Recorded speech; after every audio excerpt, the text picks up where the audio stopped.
Got a comment or a question coming in from Roger Dodger. He wants to know if you're a Florida, Georgia guy from the standpoint of go to home and home or keep it in Jacksonville. Keep it in Jacksonville, Mark. Couple reasons. We're losing tradition for college football year by year. It's changing a lot. That's something I'd like to see stay. I'm biased, don't get me wrong. I grew up in South Georgia, so it was always my closest drive to see Florida play. I grew up with Georgia fans. Us taking that trip to Jacksonville means a whole lot to, South Georgia Bulldog fans as well. That's their closest game. They don't have to travel to Athens, the 4-hour drive that goes to Athens. They take an hour and a half drive to Jacksonville. They see their team once a year for an easier drive. And I live in Jacksonville now, so I'd hate to see the game move away from Jacksonville, partly because of tradition and just because, like I said, I'm a little biased there as well, just keeping the game here in Jacksonville. I enjoy the atmosphere that we get right there in late October, early November every year. Like I think we talked about it before, I could ultimately see it staying in Jacksonville, but Florida, Georgia, Gainesville, Athens probably thrown in the rotation somehow, some way, whether it be Jacksonville, Gainesville, Jacksonville, Athens, as far as the rotation goes, something like that. But Mark, I don't know what the future holds here. I know Jacksonville would love to keep the game. I know both schools make a boatload of money off of the game, of the city paying them to play the game here, but with all the SEC changes going on and Texas and Oklahoma coming in, I know they just came out and said last week that they have no plans of moving the game away from the Cotton Bowl. It's going to stay there for years to come, no matter what happens with the SEC.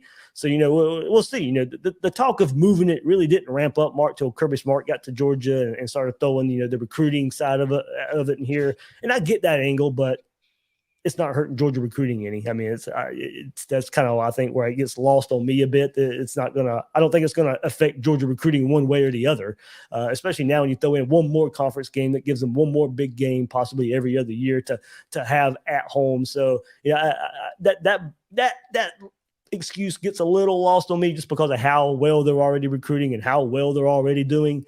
But, I can see it. Maybe some fans to get to experience – if you're a Georgia fan, get to experience Gainesville. If you're a Florida fan, get to experience Athens.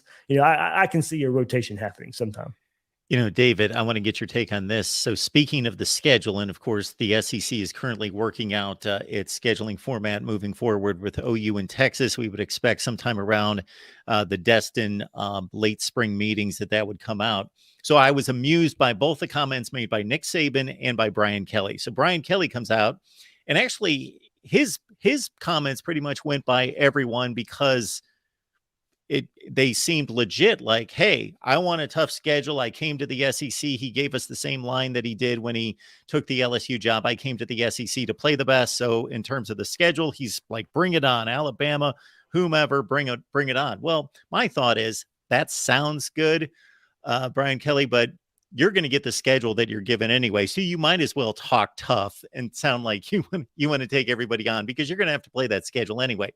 Then Nick Saban comes out and says, LSU, Tennessee, Auburn, who makes these decisions? Well, any clown throughout college football, anybody who's connected in any such way, those are obvious. Auburn and Tennessee are obvious. They have to be playing.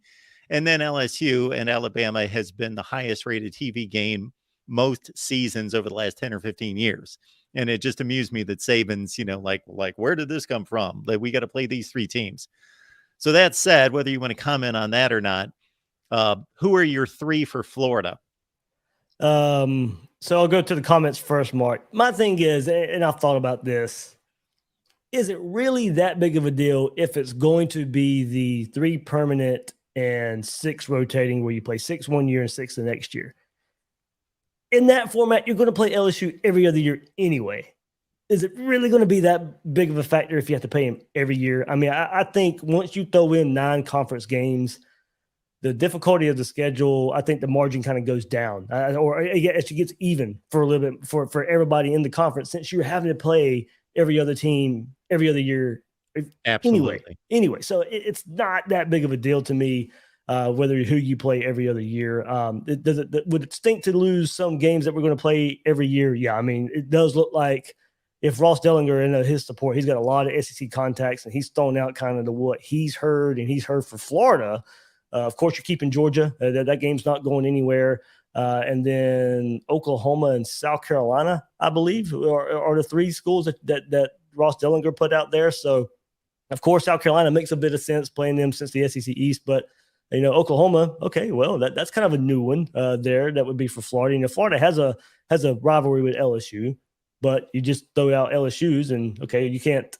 It's tough to know how to break it up for LSU because you're not getting rid of Ole Miss for them. You're not getting rid of Alabama for them, and now they want to, of course, elevate this Texas A&M LSU rivalry with the bordering states. So some games are going to have to get thrown away. So it does seem like Florida Tennessee also is going to get thrown away as an every year game. Florida LSU as an every year game. Compared to Florida, Oklahoma, and Florida, South Carolina. So I get the Gator fan angst of it sometimes of, hey, we're losing those games that have meant a lot to us since the 90s. We don't get those games anymore. But as I said, you get that game at least every other year now because to me, I take the positives with the negatives, Mark. Hey, at least now we get to play Auburn a bit more. As you kind of alluded to when we started this segment, Florida and Auburn used to play a whole lot. And that was one of the SEC's oldest rivalries. And besides Georgia, Florida has played Auburn more than any other SEC school out there. It's the closest SEC school for Florida. And that rivalry went away with expansion or the schedule change in the 2000s. So at least we get that game back now more. And Florida gets to play the Mississippi schools now a bit more. So while you do lose, Florida Tennessee wasn't a rivalry till the 90s. Florida LSU wasn't a rivalry till the 2000s. So it's not like you're throwing away the tradition of those rivalries. At least we get Auburn back more. At least we get some of the other SEC schools back more if it is that 3-6-6 model. You nailed it when you said this model is going to just automatically make it more fair and even for everyone. It just will. It's not even debatable. For when you're taxed with having to play Alabama as your outside division opponent, as Tennessee is, for example, or your Ole Miss and you get Vandy every year, that's just an obvious advantage or disadvantage going forward. So that's the way it's been, and it'll be interesting to see how that's laid out. I've posted my video, folks, so check it out, my recommendations for the SEC. Not that they're listening to me.